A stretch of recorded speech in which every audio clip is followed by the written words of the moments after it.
You've teased something that's going to revolutionize the hiring industry. I'm building something for that.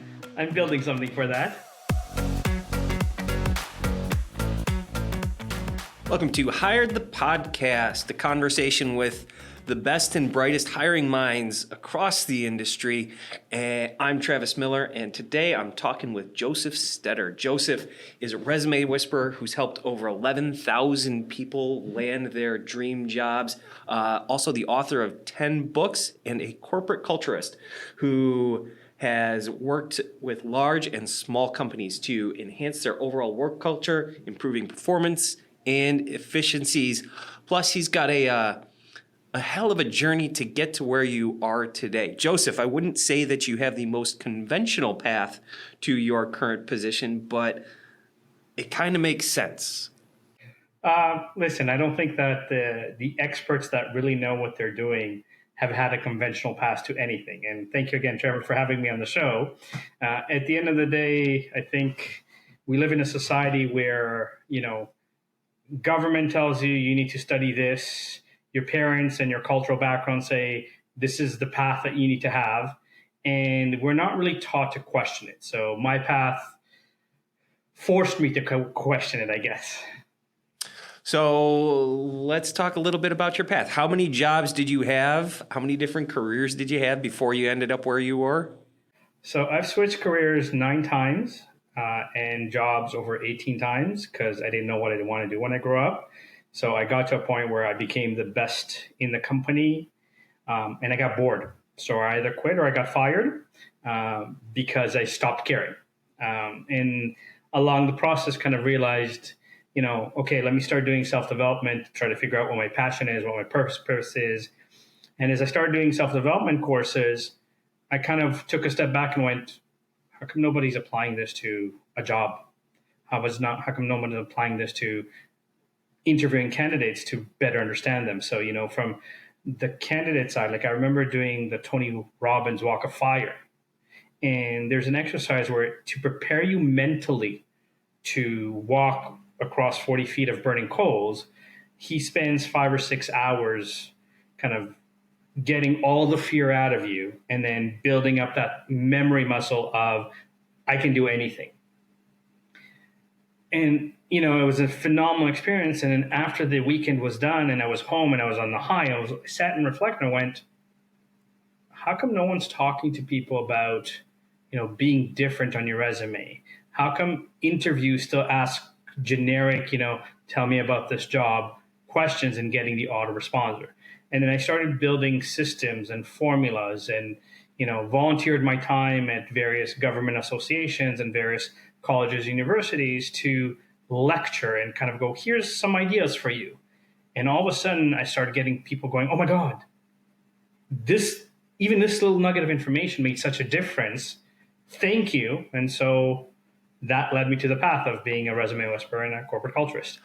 You touched on something very interesting that I think is really important, and that's the questioning in an interview. And I didn't plan to necessarily start here, but it's something that just sticks with me. I mean, we're in the recruiting business. This is a business about curiosity. This is a business that's about asking questions. And if you think about it, most jobs, being curious and asking great questions is an incredibly imperative skill.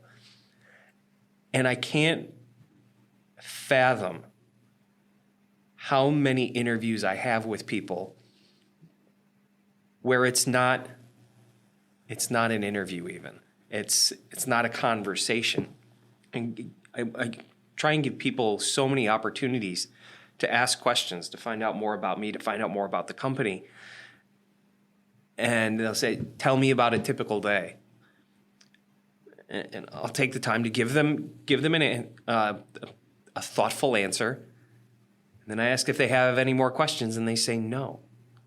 And the thought of taking a position without having curiosity about the organization you're going to be joining and the people you're going to be doing it with blows my mind. And I have such a difficult time hiring people who don't ask good questions. Tell me about your process for helping people in the interview process ask good questions. So, as part of investing 30,000 hours to master everything there's to know about job finding, I've created a list of 300 questions that you could potentially ask an interviewer. And again, the beauty of it is I've bolded the ones that are really good.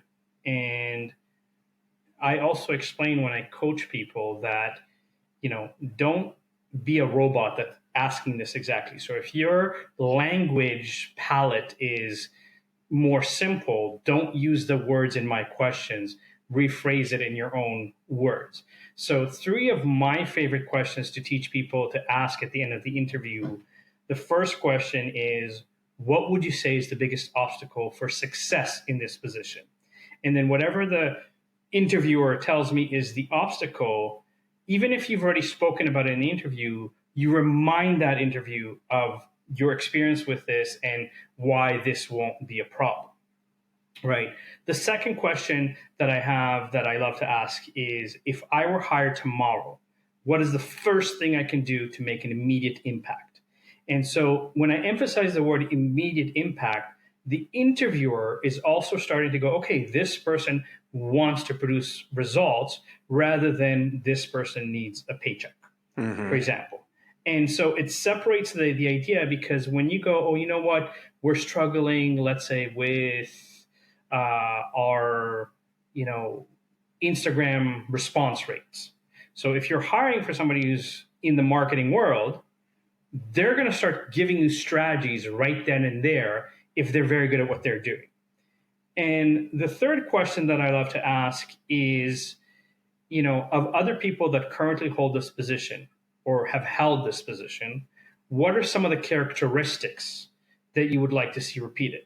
Now, this is where you're also going to define to me the corporate culture, because if you say, well, we need someone who's very proactive, again, when I teach this to people, so what does proactive mean to you? Because like someone that goes, here's an idea, is a little bit maybe too squirrely kind of thing. But there's a level where there's a genuine interest and engagement in what's working, what's not working, because sometimes it's a subtle thing. So going back to interviewing the candidate, most interviewers will say, tell me about this job. And autoresponsor kicks in. My duties were, my responsibilities were, I know how to do X, Y, and Z. Or, some of the more generic, I'm a really great team player, I love my job, kind of there. And your reaction is perfect to that. Yeah, it's either already on the resume or it's made up bullshit. Or it's all ChatGPT kind of thing. So I will adjust the question to say, let's say 1 of 3 versions. So what was your biggest accomplishment in your last job? And why? Give me the details on what made this such an accomplishment. And so now, whether they're using STAR, ADA, SMART, or any other formulaic version of answering, here's the situation, here's the task, here's the action, here's the result, in whatever order that they put that in, they're painting you a clear picture of whether or not they know, or, what are your 3 biggest contributions? So I call it the 9 power words of interview. So proud, significant, success, contributions, achievements, accomplishments, results, importance, and impact. So those 9 words, at the end of the interview, I'm also asking questions with using those 9 words to my interviewers. And that's kind of what I teach people. So, if you're interviewing me, Travis, and you ask me what questions I have, say, okay, strategically speaking, what is one of the obstacles that you're facing right now to, let's say, level up your podcast hired and take it to, Joe Rogan level, for example, right? At which point, whether it's your own social media presence, whether it's the guests that you have, whether it's this, there's a kind of response, which, again, if I'm listening to you and shattering your energy, I can then say, have you thought of this, or have you thought of this? And now, even if you've done those strategies, the fact that I'm thinking about those for you shows you that I'm now trying to process how to get you to the next level. A framework that I've always liked for for this response? We refer to it as a FAB statement, is an acronym you're familiar with? Yeah, feature achievement benefit. So you have this problem, and the candidate then is able to say, so you have this problem. I have this feature, which I have achieved a result similar to the problem you're facing. I have solved it before, which means that if I were to come utilize this feature at your company, I could achieve this, which would directly benefit you this way. Very simple framework. And they start to subconsciously in their mind picture you at their company. When I'm at your company, I will utilize this feature to achieve this for you to directly benefit you. And they start to think of you as already working there, whether they like it or not. Right. And there is, nuances to that again, make it about them, not about you. So when you're being interviewed, no matter what they ask you, it's always about them. Once you get hired, it's about you actually proving that you can produce for them. But, like when you have someone who's, let's say, going for their first job, typically speaking, they don't have work experience. So an employer will ask about their extracurriculars, like, if you play soccer or football, depending on, the language that you use. And they go, okay, tell me about soccer. They really don't care that you play soccer for 10 years. Mm-hmm. They care about that your commitment, your passion for soccer is the kind of commitment you're going to give them. And that's how you're going to come and approach the job. And so part of it is transitioning candidates and from, I've been doing this for 20 years. I know what I'm doing to here's how great I am. And here's what you lose if you don't hire me. Mm-hmm. Right. So I was talking to a CFO off LinkedIn and literally looked at his LinkedIn profile. It just kind of said CFO, this company, this dates of year. CFO, this company, this dates of hire. And I looked at him and said, have you done any mergers and acquisitions? He said, nope. I said, have you done any complex financial simulations? He goes, nope. I said, have you? So I go, okay, so just because you have a title that says CFO doesn't mean you fit every CFO role that's posted. Mm-hmm. So if you've never done mergers and acquisitions, don't apply for a company that says we need someone who has experience with that because we're in acquisition stage, for example. Mm-hmm. Right.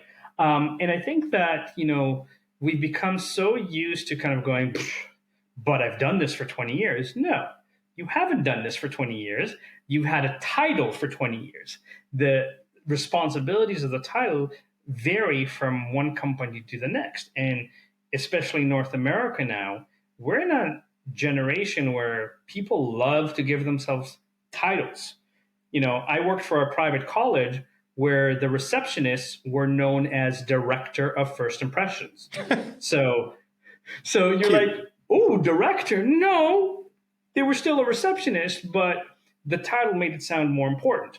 I have a resume of a woman that worked in a grocery store as a cashier, but she wasn't a cashier. She was a financial transactions specialist.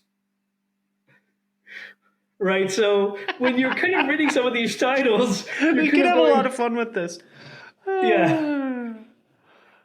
So this is where I said it's very important that the interviewer gets away from the cookie cutter, standard check mark, you said this word, check mark, you said this word. And whether it's the FAB method or any other acronym that you've kind of learned over the time, at the end of the day, it's show me that you know how to do this and produce results in it. Mm-hmm. And more importantly, that if I hire you, you should produce better results than you did in your previous company because you already had the learning curve there. And so now you're at that higher level of implementation. So it sounds like you do a fair amount of coaching people on how to identify the jobs that they're most likely to be successful. Do you also help people optimize their brand, their social profiles, the output that they're putting out there so that they can be approached by companies for positions that they're ideal for? Hence the kind of title of Resume Whisperer, because I can make a janitor sound like a brain surgeon. a lot of it is in the wording. So I was speaking to someone yesterday, and I said, okay, look, if you've worked in IT, for example, right, and you've worked on the field services tech support as an example, okay, I don't care that you know how to use TeamViewer to check if my computer is working or not. I need to know how you solve problems. I need to know how quickly, how efficiently you can solve problems better than other people. So, in kind of crafting his resume, he had a project for a Fortune 500 company where there was 18 technicians that couldn't figure out why the security cameras were not working. And then he explained to me how he traced the cabling kind of camera by camera to see if there was any loose connections or any splits. And then he found kind of an old camera that was still plugged in but not working. And so he came up with a creative solution to kind of bypass that camera in the circuit in order to make sure that all the security cameras worked. But again, the fact that he did it after 3 teams and 18 other technicians came in is what I care about. The specifics of he did this or did that. Again, I'm not a techie guy that I need to know that specific. I just need to know that he had that problem-solving ability or that, ingenuity or curiosity from a level of doing that. And so a lot of times the first thing that I tell people, when you make statements on your resume and then in an interview, there needs to be the so what, who cares, what's in it for them, or what's the end result in your statement. So, if again, I'm going to go through a few kind of different professions. So, if I look at my background and I say, okay, I'm an excellent salesperson. I know how to do B2B, B2C, account management, relationship building, lead generation. I've worked retail. I've done door-to-door sales. I've done car sales. I've worked in private education. I've done recruiting. I'm an amazing salesperson. Great. I've given you a lot of lingo that is required for the algorithms for Indeed and LinkedIn in terms of the technical. But I haven't told you whether or not I know how to sell. I just told you that I've worked in sales. So if I then quantify and say, okay, as a sales leader, for example, I was asked to build a call center from scratch. And the expectation was for a company that owns multiple private colleges across Canada. And the expectation was that my team will generate an extra $300,000 to $350,000 for the year, with restrictions that my team is not allowed to call any leads that are less than 4 months old and less than 50, 60 miles away from the nearest campus. In less than 6 months, my team did $2.25 million on a budget of $300,000 for the year. So now, if you're going to hire me as your salesperson, now I've intrigued you to go, how did you do that? And as long as I can show you my leadership style that got those results, I've already shown you that if you hired me as your salesperson, these are the kind of results you can expect because I 8 times the expectations. Because I implemented strategy, I created a culture, and I followed through on both of them to make sure that the results spoke for themselves, kind of thing, right? So, and this is where most people, when I speak to people and they come to me and, I've had the honor and the pleasure of helping almost 12,000 people, a lot of times I don't know how to quantify what I do. I don't know, and I don't feel comfortable to say it. And I said, listen, it doesn't have to be an exact. You can say over 10%, over this. It's because, again, if I use corporations like Google, the odds that anyone comes into Google and improves, let's say, Google by more than 20% is very small because Google is already milliseconds of production when you do a Google search kind of thing. So I don't expect, realistically, 20% at Google might be very, very hard. But if I take a company like, what's new? Like FreshBooks. It's an online accounting platform that exploded in 5 years. So in those 5 years, the likelihood that you could have created 20% improvements was very likely because of the level that they grew, where they grew from like 20 people to 150 people in about a year. And so it was expected that you were going to kind of, if you were good, produce certain levels of results. So it's not the number itself, it's that there is a number. And it's up to you to discern whether that number is enough. So if you're hiring a receptionist, rather than a receptionist saying, I know how to answer the phone, really, in North America, you know how to press the green button, go hello, right? You can, if the receptionist says, I'm capable of answering 60 calls a day with 12 different lines, 60 calls a day with 12 lines, you go, well, I only have 5 lines. I generally get 30 calls. This person can handle more than double. Good. I'm confident that this person can do the work easily. And because they can do it so easily, maybe give them other duties that will make my day more efficient, or otherwise things in the company more efficient, for example. So it'd be fantastic if everybody was able to quantify their talents and skills to make it easy for someone doing the hiring to understand what they're capable of. But we know they're not. Not yet. Not yet. Well, you're only at 12,000. I'm building something for that. So what can, in the meantime, what can the people doing the hiring do to uncover a person's true talent in the specific areas that they need the most help in? Again, so I think it's changing the wording of the conversation. So focus on the results, focus on the contributions, focus on, like I said, the 9 words where it's like, okay, in this job, what was the most complicated thing that you had to solve? So if you ask what was the most complicated thing, and that is 3 times more complex than what you're concerned about, that person can handle whatever you're going to throw at them, right? If that most complicated thing is significantly less than what you're, what was the achievements, right? So in sales, again, yes, there's what's the word I'm looking for?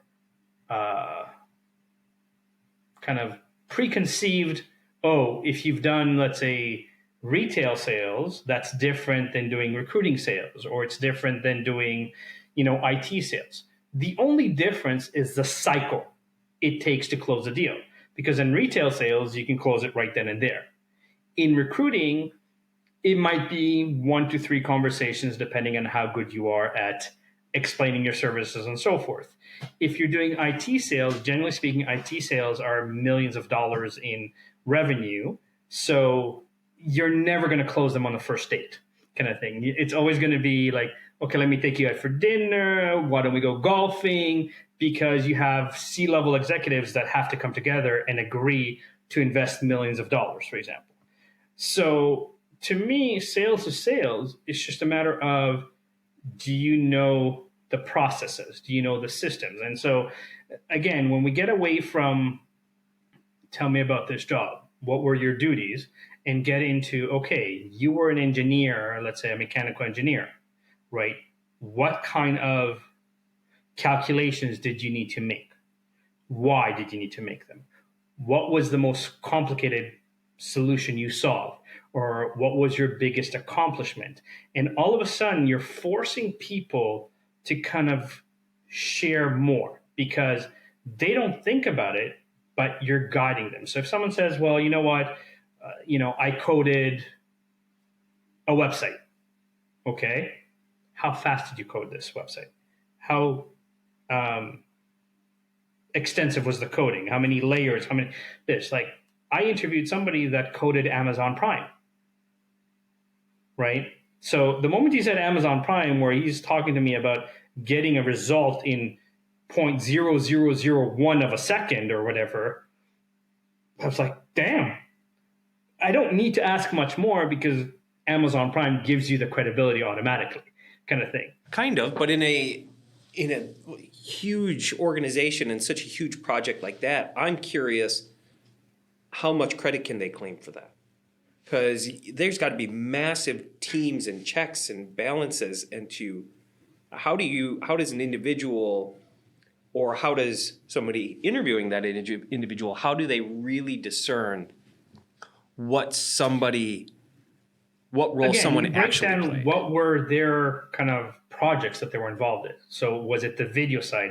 Was it the picture side? Was it the auto response side of things? So one of my, a good friend of mine, he was one of the programmers for Bing, right? Mm-hmm. And so again, it's a massive undertaking. You know, take now the world's gone crazy with chat GPTs and the explosion of AI. Okay, so when you're coding that, how are you kind of creating code that goes into the data lake and able to go, there's a million of this, boom, this is your result kind of thing, in an instant, right? So there is ways of discerning what it is that you did, what is the specifications, because again, even as new technologies comes out, like as I mentioned, I hinted that I'm in the process of putting together something that will completely revolutionize not only corporate culture, but the hiring and the candidate side of experience, because I'm going to combine both the technical and the soft skills, Mm-hmm. right? And have 360 views on them. Now, there's a lot of stuff that exists right now. So I don't necessarily need to reinvent everything that exists from scratch. You know, with APIs and other ways, there's ways of me forming partnerships, joint ventures, access to their APIs to be able to take what this data gives me and put it here to manipulate it even further, kind of thing.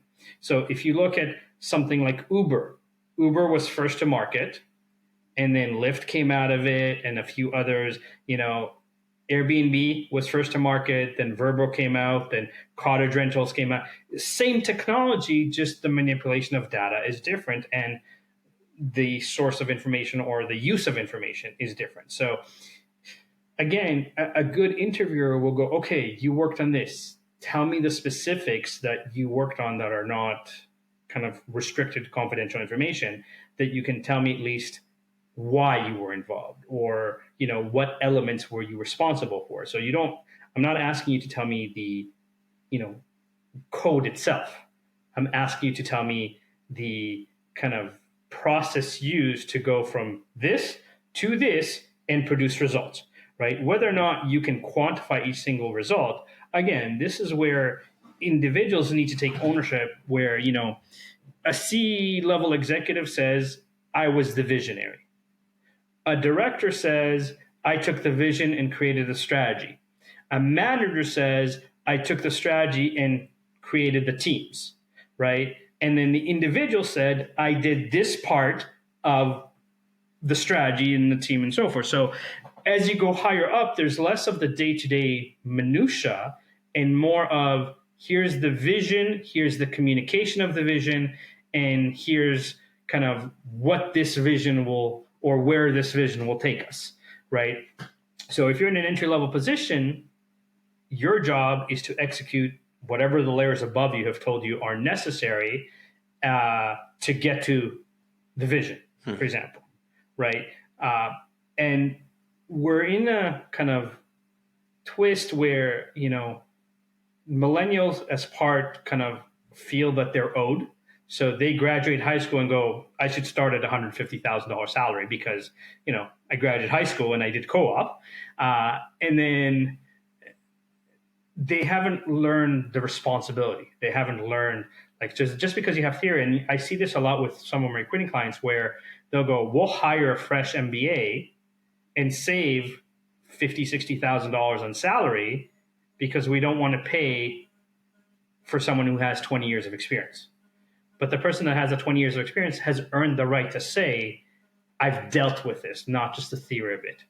Yeah, you might save 20 to 50 grand, but what's it going to cost you? And you're seeing, look at how many recalls there is with automotive. Look at how many recalls there is with, you know, products being pushed, and then they kind of go, yeah, we really didn't do our due diligence.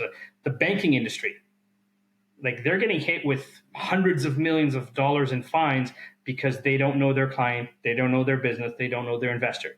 They don't do their due diligence on the paperwork, on the ID verification, on this, and they're like, we're a bank, but we're doing transactions internationally, but we don't care what's happening over there. We only care what's over happening here. And all of a sudden, all this fraud is happening. right? So you have to do your due diligence. So now banks are starting to hire more and more regulatory and compliance because they're understanding it's not. You're building a software platform right now. There are multitude of compliance that you need to address in terms of Web3 and how you access information, how you store and share information. That again, I'm not a techie guy, but I surround myself with people that are smarter than me that can tell me, "Have you looked at this?" No, why do I need to look at that? Oh, okay, da, da, da, da, da. So I'm the visionary. I could go, I want this to happen, and here's how I want, let's say, I did a flow chart, here's how information will be gathered. Then I go to my, like I have very smart people around me that go, have you considered this? Explain. And they explain. I go, no, that's why you're part of the team, because I know this should happen. The layers below it is not where my brain's at, for example. Mm-hmm. So a couple minutes ago and a couple of times throughout this conversation, you've been playing coy. You've teased something that's going to revolutionize the hiring industry. I'm working on this. What is it, Joseph?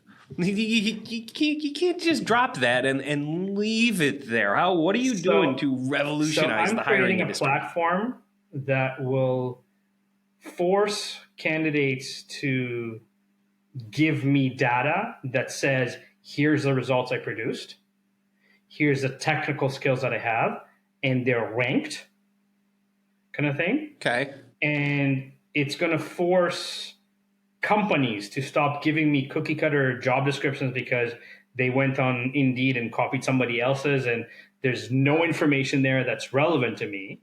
Like as a recruiter, my first question when I get a client is, why have you not hired anybody? Mm-hmm. What's missing?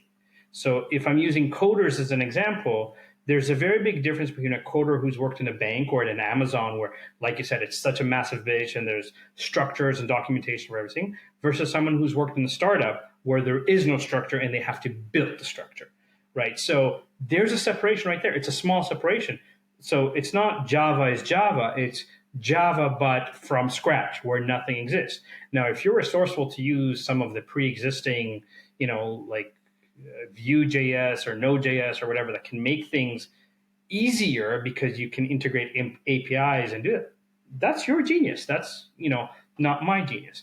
But what I'm also going to do, and this is where there's a massive gap and this relates to kind of the interview, is that the difference between, let's say, being a engineer or a software developer and becoming a manager or becoming a director are the character skills or the soft skills, right? So someone can say, we need someone to be good at presentations. Well, what standard are you using to create presentations, right? Because if I compare myself to Les Brown, one of my heroes I've admired and had the pleasure of meeting, kind of thing, he's made tens of millions of dollars, if not hundreds of millions of dollars, as a motivational speaker. Relative to his earning level, I don't have excellent communication skills. I teach communications, right? I teach people public speaking. So I've done Toastmasters, where one of the things that I appreciate about Toastmasters is that as part of their meetings, they count how many times you say filler words, and, or, like, but, and so forth. And the more they counted, the more cognizant I became of how much that becomes part of my conversation. So now, yes, I'll still have filler words. I'm not a robot, but I am cautious, or I'm aware of them so that it's not there. So, and to tie that in, and this is where I'm going to, if I may, I remember listening to Kenneth Cole give a speech on how Kenneth Cole's shoes came about. He pulled out a 36-page speech and read it word for word, and it was probably one of the worst speeches I've ever heard from an oration side of things. But when he explained to me how simple his genius was, where basically he just signed a contract with a leather manufacturer to make shoes.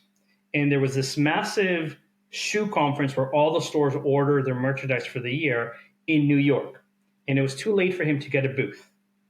So he called the city and asked for a permit to have a truck on 5th and Saks there. And the representative of the city started laughing and said, nobody in New York gets a permit for that corner unless you're shooting a commercial or a movie. So he went to Kinko's and changed his business name from Kenneth Cole to Kenneth Cole Productions. One word. And then called and said he needs a permit to Saks and Fifth Avenue to shoot a shoe commercial. And he brought, a couple of director's chair. He had the camera, he rented the camera equipment. He had a few friends come in and pretend they're acting. He created so much buzz that every shoe store that was walking into this conference came to his truck first, and he sold 350,000 pairs of shoes over the weekend. All from one word. Now, listening to a 36-page speech, I was like, holy smokes. And he even joked at the end of the speech that that's why he never presents. He hires marketers or people that know how to speak to do Kenneth Cole presentations. But the genius of one word was like, wow. And that was, aha. So I'm taking my platform and going, okay, so here's 10 different standards for communication.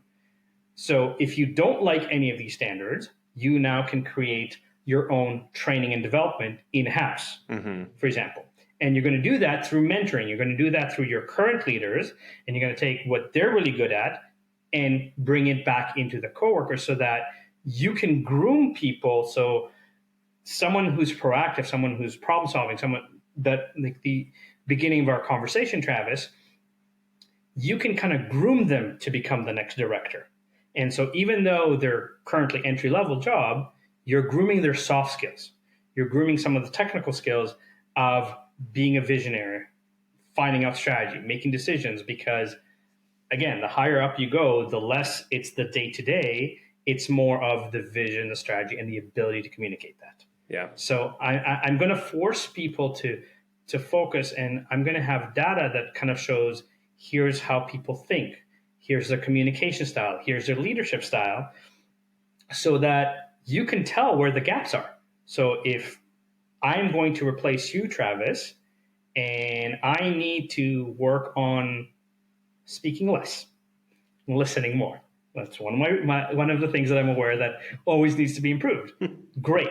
Travis, you're going to be my mentor, and you're going to teach me techniques to ask very precise questions so that I can step in to replace you so that you are running a bigger conglomerate, for example. And that's where I think the conversation is changing, because the pandemic has proven that the world of e-learning is exploding exponentially right now. The problem is there's no standard in the market. Okay. And so there's no standard. Like, I've seen job descriptions for C-level executives where it says, we need a visionary and a strategist. That was the entire job description for a C-level executive. What on earth does that mean? Exactly, right? And there's no specific of what experience, what background, what kind of skill sets do you want. So people go and, companies, or at least their HR teams, have started adding a lot of, we're the best company ever since sliced bread. Working for us is heavenly. And so they start using catchy phrases like, we need someone who is, super passionate. And someone will go, I'm super passionate. About what? How does that relate to the job? How does that translate to you being able to perform? So I think the more we can hone in on job description that says we need someone to solve these problems, right? Yes, America is all about competition and so forth. But if I use other countries in the world, Germany, in high school, you start doing certain tests, and based on the scoring of a test, they change the path of high school that you go, oh, you're very creative. We're going to put you on the creative path of high school. you're very analytical. Let's put you like engineering path of high school. And so you can take some of that data and say, okay, how can we centralize? So I'm both left brain and right brain. I can be very creative when I need to be, but I'm also super analytical. But if there's assessments that give insights that, this is how I can solve things, or this is how my brain works, great. Now we can match more realistically. There's an element of culture where, someone who is from the Middle East generally speaks louder. Just because they're speaking louder doesn't mean you're in trouble. It's just the communication style. So what if there was a roadmap that said, here are certain things that you need to be aware of other cultures, so that, if you come from another culture and you're more soft-spoken or you're more this, understand this kind of creates gaps for you. And so I'm trying to paint a complete picture. There's a lot of phenomenal tools out there. I'm not saying that there isn't, but they give a small piece of the puzzle. I'm actually trying to kind of go, let's take multiple and create standardization and create levels where, let's say, the technical terms in engineering, let's say there's 100 words that are technically associated with a mechanical engineer. Let's force people to go, how many of these hundreds that you have? But if I force you, Travis, to say, here, let's say you have 80 of these 100 words, but the company only posted 60 words, now I can score you on 60 words, not on 80, right? And if you rank the skills that you want, and I force companies to rank their skills, all of a sudden I can even more accurately go, Travis has, let's say, 50 of the 60 skills that you're looking for, but of your top 10, he actually has 9.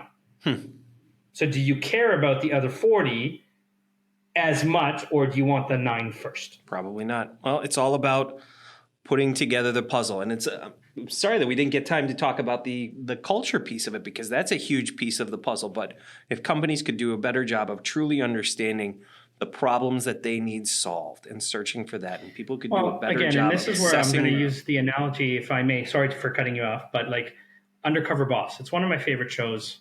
At the end of every episode, the executives go, "Oh my God, I should speak to the people some work here. I might get some insights," because a lot of the executives sit in their quote unquote ivory tower, look at an Excel spreadsheet and say, "We need to make this number bigger or better." And they forget the human factor. They forget that human beings need the water cooler conversations to talk about TV and music and Taylor Swift and the Super Bowl, because it allows the mind to refresh. I'll just finish with this, and this is where part of culture and part of what I'm building is that I was speaking to my uncle, who was the president of SPAR Aerospace, which is the equivalent of NASA in Canada.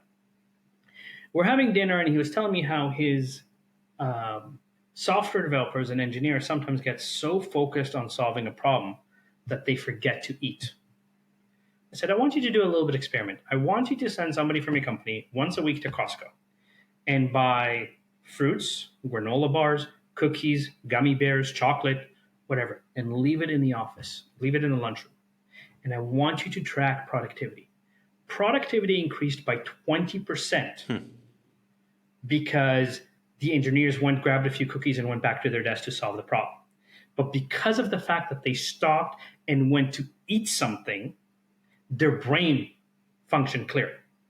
And so a lot of companies forget the importance of having free coffee. For example, as much as people might love their Starbucks, the level of knowing that it's free in the office and knowing that you don't need to spend money, even if you still prefer to go across the street and get your coffee, will increase productivity.